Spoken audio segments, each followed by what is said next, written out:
Hey, thank you. Thank you. Yeah, no, I shouldn't get all the credit. You're too kind. Thank you. Yeah, no, Andreasen and his 10 saves did play a small part, so, he should get a little bit of credit here. Thank you, everybody. Thank you, Grindavik. Yeah, it was a tactical masterclass. Syngen samman till segersropen Moutan Grindavik. Och jag vet, vid vattnet ger idag. Hi guys, I'm Aussie Villain and welcome back to Grindavik on The Impossible Dream. It is Season 5, Episode 9 today. We are in European action against Dundalk, which is surely a game that we can win. And then we will be hosting AEK Athens, and I don't know what to make of them. Greek teams can sometimes be not the greatest, can't they? So let's hope that that's what we get here. Now, we have got some big games, some big results to catch you up on against Roma and Rennes. But what's happened in game is that the season has now ticked over to, the game has ticked over to the new season. Now, unfortunately, the season review, I went back to record that today, and it's gone. So we can't go through the signings of the year and all that kind of thing, which is frustrating. But you can see here our overall best 11. And a heads up, what I'm going to do for this year's team of the season is I'm going to just pick it myself. I'm going to use the average ratings and just pick my own team because it's last year's team again. And when it came up, there was 3 or 4 players there that didn't play a game for us this year. So it's a bit silly. So I'm just going to use the average ratings to pick my own team, basically. So this is where we're at. Now we have, of course, that means had some league awards for the end of the league season.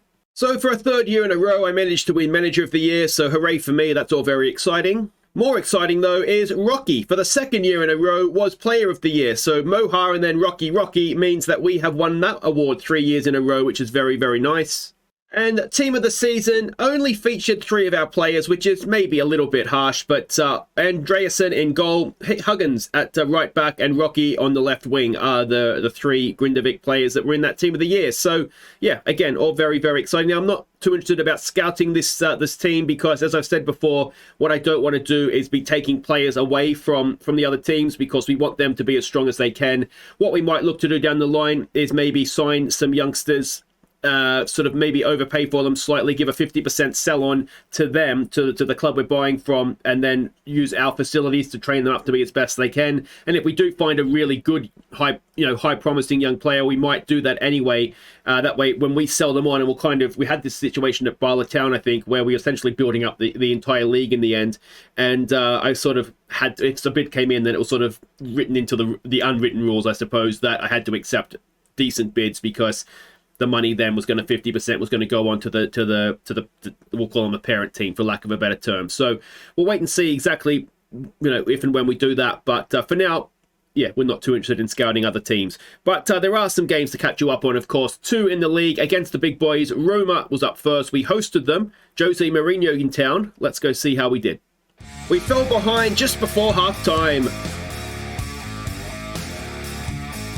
And Roma caught Turpinson in possession to get a second just after the break.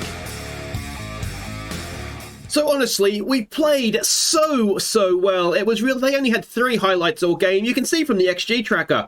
Arguably, we were the better team. It was such a good performance from us. Now, it was a Mourinho side, so we were just sort of sitting deep and, in a way, just inviting them onto us, trying to stop them from... They wanted to hit us on the break, so we were just trying to stop them from doing that.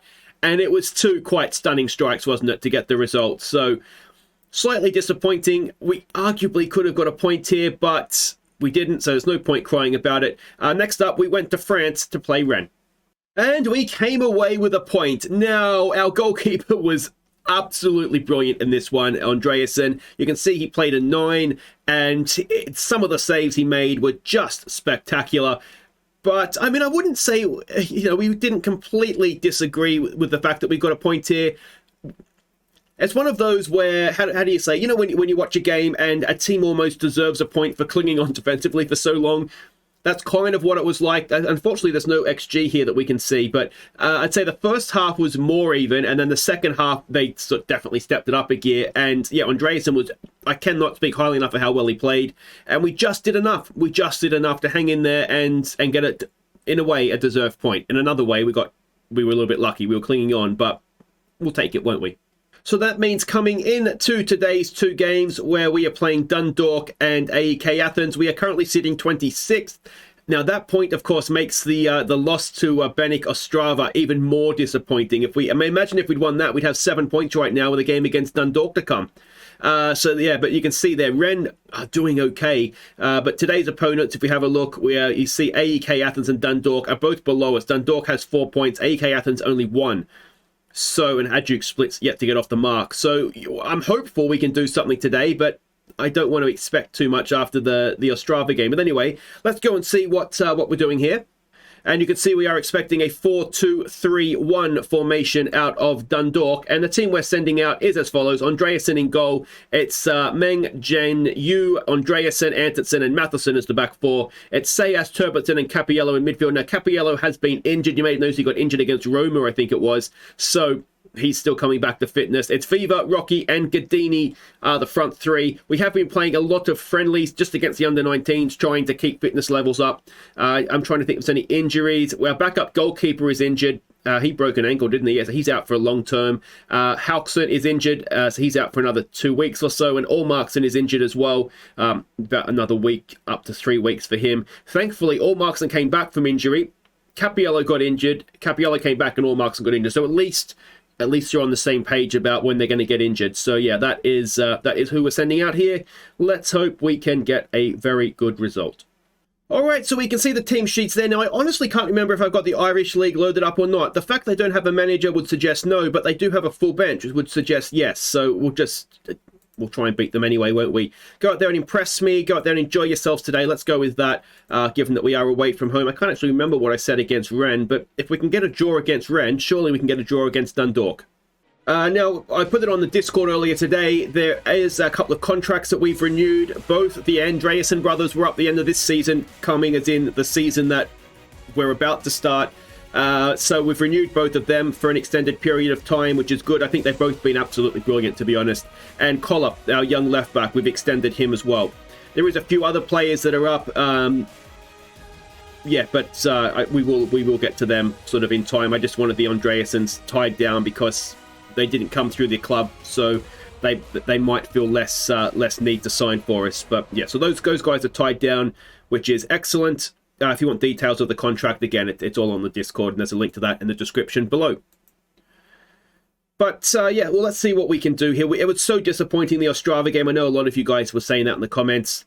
And that is easy for Andreasen. And yeah, I mean, the Rennes game, it wasn't, in a way, I mean, obviously it's disappointing having got a draw to not have been showing it. But honestly, we were clinging on. So it was a nervous 90 minutes.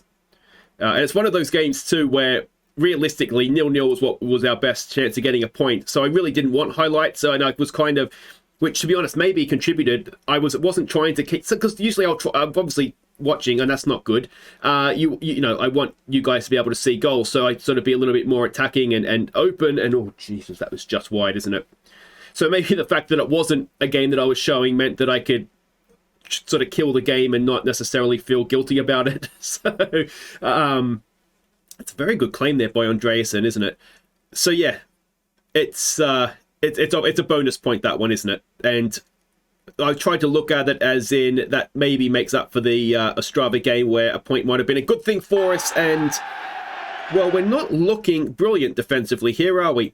What if we try and go and close them down a little bit and see if that helps us at all? It just looks as though we might be sitting back a little bit and waiting for them to just pick us apart. Otto Flex, whose name sounds familiar for some reason. Matheson getting forward now.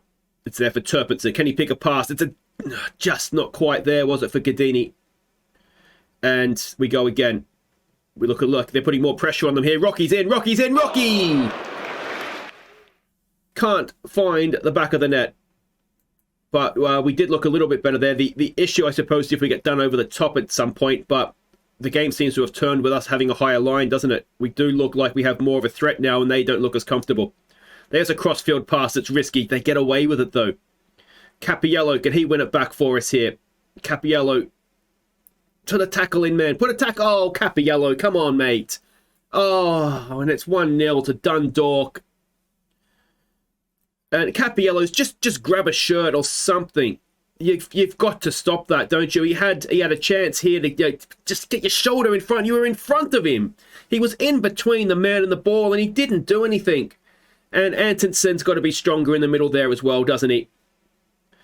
Just bullied off the ball, and that is a disappointing one. We've got another highlight, though. Let's see how we respond to that. Yeah, I've got to say, I will be disappointed if we can keep a clean sheet against Rennes, but not against Dundalk and Ostrava. That is disappointing, isn't it? Here we go. There's another good ball. Rocky, can he cut in? Oh, he's gone down. It's not a penalty, though. He's outside the area. But we'll take it if it is giving us a penalty, but it's not. Yeah, it's just not. So it's not a great place for a free kick. We'll put Turpitson over it, see what he can do.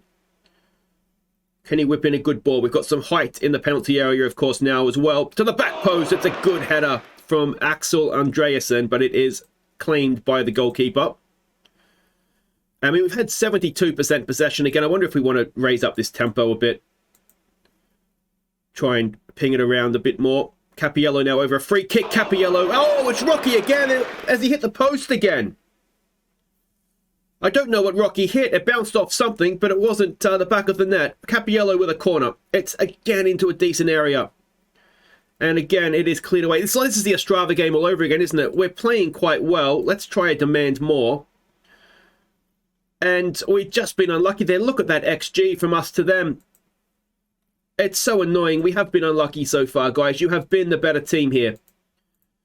Particularly when the manager got his tactics right and stopped looking to sit a little bit deeper. What we will do is we'll get rid of that. We do seem to have a little bit of luck in wide areas, though. And I wonder if we do pass it into space. Let's try that for a bit and see how it works for us. Let's give them some encouragement. Turpitson only playing a 6.5. The issue is that with no Haukson, no Ormarkson, there's not really anybody to bring in for him. And the game is just ticking by, and we just don't seem to be able to find a way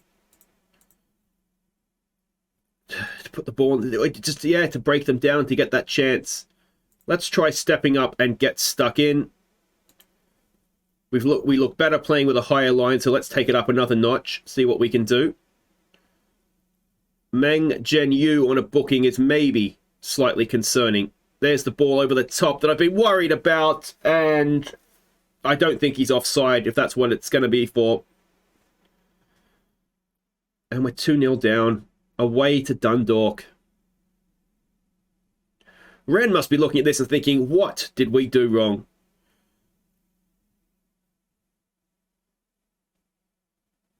And I don't know, this is the really frustrating, it's not offside, it didn't look offside at the time. The really frustrating thing is that I don't know what we need to do. We had this problem in the league, didn't we? Where we would have a lot of possession, create so many chances. I mean, our XG is over 2, and theirs is under 1. It's so annoying when that happens, isn't it? I wonder if it's just a little bit of inexperience on our part. There's a good ball for Gadini. Can he get us back in this game? Gadini, yes he can! It says first of the season. That's because, as I say, the game has ticked over to the new year at this point. But it's 2-1, 8 or so minutes to play. Cappiello to Gadini. And goalkeeper's probably got to come and get that, doesn't he? It's gone through his legs in the end. Good finish. And I wonder, Rocky is only playing a 6-5. We've seen him not having maybe a great game. If we go play as a winger out there, and if we bring on... I do have Sanchez. We'll get a left-footed player over there and just see if that makes a difference for us. Come on, boys. Come on. Is there anything left in this game? Oh, guys. So it's 2-1. We've lost to Dun. Look at the XG on that. 70% possession, almost an XG of 3. Our XG is 2 goals better than theirs. And I mean, we didn't see that many highlights, which I'd say, you know, the obvious thing is to say is we're disappointing. We should have won that game. Yeah, I mean, the obvious thing to say is we need to do chance conversion training, but we didn't see chances, so maybe we need to do chance creation. That's the obvious thing, isn't it? That's a devastating loss, though. So unlucky in defeat, but it's a defeat whether it's unlucky or not, isn't it? And we've got a couple of guys being looked at for the next Iceland squad as well, so that's good. A bit of recognition there for our two defenders. So guys, wait right there. We'll be back to face AEK Athens at home. It might be our last chance of points in the competition. Okay, welcome back. Now it is time for you to vote for your Viewers Player of the Year. I need to thank everybody who nominated. We had so many players nominated. So what I've done is the 3 that had multiple nominations, they are the 3 that are being put forward for the award. So in alphabetical order, the first man is Flavio Cappiello. 6 goals, 10 assists, and an average match rating of 7.26 for him. Next man up is Fausto Gadini. What a signing he has been. 9 goals, 3 assists, and an average match rating of that'd be low, wouldn't it? 7.24. And the final man, he's one of our own. It's Gary Turpinson. 5 goals, 3 assists, and an average match rating of 7.06, which just doesn't seem to justify how well he's played for us in some of these games recently. So those are the 3 guys. As ever, there's a link in the top of the description just down below. Click on that. It'll take you through to a straw poll. Make sure you vote for who you think has been our best or your favourite player this year, and we'll announce the winner at next episode's end of season awards. But now it is time to face AEK Athens, and an AEK Athens side that have been struggling. If we go and have a look at the league table here, we will scroll all the way down. They're actually behind my head here in 34th place. This is down here, the Greek side. So, yeah, I mean, dare we dream of taking what would be a relatively big scalp for a club of our size, I would have thought. Let's go and have a look and see what we're doing here. And we are expecting a 4-2-3-1 formation. Now, they're very, very similar, actually, to how Dundalk played. And I just am really frustrated by the away performances that we've put in against teams that arguably we should be beating. But anyway, this is the team we're sending out. It's Andreasen in goal, Janu, Andreasen, Anderson, and Matheson, Sayas, Turpinson, Cappiello in midfield. Viva Cisse is the change to the side as the inside forward. I think he's a little bit better attacking out of these wide areas than what Rocky is. Rocky's a better finisher, but I think all round Cisse just maybe has a little bit extra, and he's our record signing after all. Gadini will continue up front, and back on the bench fit is Halkson. Otherwise, it's, as I say, more or less the same team that played last game. All right, so we can see the team sheets there. Sidibe is a name I recognise. He must have played in the Premier League at some point.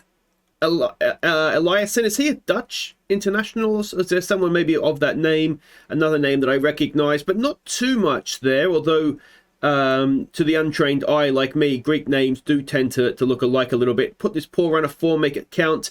Home form is important to us, make that advantage count. Now, we're expecting them to play a Catenaccio style, so sort of sitting back and defending, basically. So hopefully, they sit back and defend, and we can break them down. If that's the case, the likes of Viva might prove very, very important here with his pace and dribbling ability. But we'll see. They've actually come out in the 4-4-2, which is always slightly frustrating because it means that I would have maybe set things up a little bit differently otherwise, as Roofwatch returns for the episode, which is always exciting. And yeah, well, here we go, coming out. And I've got to figure out who the little shorty is. Can we see a number on the back? Is it number 2? So it must be Matheson. I'm pretty sure he's number 2. I'll have to go back and look at the team sheet now, but I think Matheson makes sense if he's number 2, doesn't it? So here it does. So Matheson's the shorty. I'm glad we figured that out. It was really bugging me. But yeah, so we'll see what we can do here. You imagine if they are going to be a Catenaccio side, the last thing you want to do is fall behind against them, because then you give them something to cling on to. Catenaccio, of course, is famous for being the Italian style back in the day where 1-0 was considered the perfect result. So yeah, we don't want that happening, obviously. But they are getting a little bit of possession here. They've picked us apart as well, and Andreasen making a save reminiscent of his efforts against Rennes to keep it scoreless. Corner comes in. It is claimed very well by Andreasen. He is looking to be just a really good goalkeeper. I'm actually glad we tied him down to a contract, because it wouldn't surprise me at all if we ended up getting some bids for him from other teams, as Germainu gets it. Well, Cisse's dribbling around them, and in the end can't keep his effort down, but that was promising. What was I was going to say something then, and I forget what it was, which is typical. And we've got some more highlights here. Crossed into the box, easy for Janu. As here they go again. Ball forward, picked up by Matheson. Viva's in some space. We use him. And let's see what he can do with his dribbling and pace. He gives it to Turpinson, to Cappiello. Capiello back to Turpinson, looking for and finding Matheson. What a run forward that was, but unfortunately just not enough accuracy on the cross, but Capiello wins it back. Can he find a teammate? No, he loses it again. Crossfield pass. Can Matheson, you're not going to win much in the air. We saw him pre-game. He's about 2 foot tall. He's a hobbit back there. Here's a good ball though for Cisse. Cisse's got a bit of support. He doesn't need it. And Lamine Cisse gets his first full I think it's the first we've seen of him on YouTube. A very, very nicely taken goal. And we do indeed have a 1-0 lead against the Greek Giants. Good ball from Capiello, and Cisse just rode that tackle nicely. Looked like it might have even gone through the keeper's legs. And it is 1-0. Our record signing delivering a very, very nice blow there for us indeed. We've got a corner now, Matheson to take. It's a good one into a good area. Capiello just forces the flick on. As Gen Yu could go a little bit further forward. He's decent in the air, but typically fullbacks are the ones I leave back. Cisse tracking back now, looking every bit the record signing, isn't he? We do have some quality in wide areas between Cisse, Viva and Rocky. Oh, Turpinson nicks it back. That was a wonderful bit of defensive play, and he's laid it on a plate for Gadini, and it is 2-0 after half an hour now for Grindavik, and this is more like it. It's so frustrating. You know, there must be... Look at that. That's wonderful play from Turpinson. He knows we're voting for Player of the Year because that was... It was, you'd almost say world class, wouldn't you? Nicked it off the opposition there, and then laid it on a plate for Gadini. What was I saying? Something about Cisse, I think. Oh no, I was going to say it makes it so disappointing. That's interesting. So disappointing that the Dundalk and the Ostrava game now. I mean, that's even if we'd drawn them both, you know, we could. I mean, assuming we go on and win this. And last time I made assumptions. Didn't end very well for us against the Strava, of course, but we weren't 2-0 up in that one. So yeah, there's something about our away form, having got a point against Rennes, against teams that maybe where we should be expecting to beat. I don't know if it is maybe a chance creation thing. We did do that coming into this game, obviously. That was the first thing that, that we put into training. And I mean, we seem to be showing some benefits of that. So maybe it's a sort of thing where every other week we need to make sure we're doing a session on chance conversion, chance creation, and that will keep us ticking over. We've got to say, don't get complacent here because, as they say, 2-0, dangerous scoreline in football. And if we can get a third, happy days. Now, Viva's not having a great game. We've got Turpinson over a free kick here. He's got Viva at the back post looking relatively unmarked. Oh, and then it's off the line. And here they come now the other way. Shenman Yu does a good job. That's what we needed Capiello to do against Dundalk, wasn't it? You've just sometimes got to stick a foot in, take a booking, and we get on with life. Let's praise them. We do have Collar on the bench, who is a decent option to come on if Meng Jian Yu, we don't have confidence in him, but I think we do. Oh, not making tackles like that. That's a little bit nervy, isn't it? And that is a terrible, terrible miss. Oh no, it's a block. Okay, well that's good. That's done well then. Okay, I'm a little bit nervous about Jian Yu. Let's get Collar on. Anderson on a booking and Sayas on a booking aren't ideal either. So what we could do is we could drop Turpinson back and bring Halkson on to play in midfield, and that gets another booking off the field then. And then we've just got to try and trust Anderson not to do anything silly. Monty is injured, which is why he's not on the bench. We could bring on Adel Steinson or Triggy Magnuson. I don't really want either of them on the field. Though Halkson, what a ball that is for Gadini, and what a finish! Falco Gadini. He's being nominated, of course, for Player of the Year. Both of, well, there's only really, who's the other one that got nominated now? I can't even remember. Capiello. Well, all three of them are playing their role here, but look at that pass from Halkson. And the dinky finish from Gadini. Brilliant. That's 3-0 late on, and that should be job done now. And, well, AEK Athens, they're a poor side, aren't they? They should, let's be honest, they should be beating a team like us. As they've got a ball over the top now, and their finishing has been absolutely woeful. They've only had 39% possession. They've had 3 shots on target. And we have beaten AEK Athens, which is it's a good scalp to take, isn't it? Gadini double, Cisse with 1, and another 3 points, and another $500,000 in the bank as well. So there we are, up there in 25th. Now we have Benfica away and Gladbach at home to come. So I don't think we're going to do too much. But 7 points is brilliant, and arguably 2 of the easier games against Dundalk and Ostrava, who are now below us in the table, we haven't taken anything from. They've got a negative 10 goal difference. What a missed opportunity that was. That could be 9-10 points we have, and looking very, very good to get out of the group.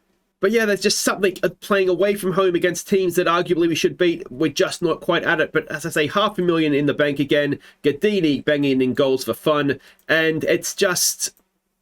It's a Europa League campaign of regret, really, isn't it? As Anderson will now miss the Benfica game. Not the end of the world. We'll fit somebody in there. Maybe Adel Steinson. He's got good positioning. Anyway, that will do it for today. If you have enjoyed that, make sure you hit thumbs up. Don't forget to subscribe if you're new. 5.5 million is the bank balance. We've got just over $1 million to spend. We did originally have 1.3. I put a lot of that into scouting so we can continue to scout all of Europe. So that's where some of that has gone, and hopefully we'll get a little bit more later on as well. But anyway, that's it for today. If you've enjoyed that, thumbs up. Don't forget to subscribe if you're new. Don't forget to go and vote for your viewers player of the year. I'll play through the Benfica game. I will see you for Gladbach and the end of the season. And if we take anything from these 2 games, it'll be, imagine if we win in Benfica. That'd be something, wouldn't it? Maybe it's not over just yet. Take care.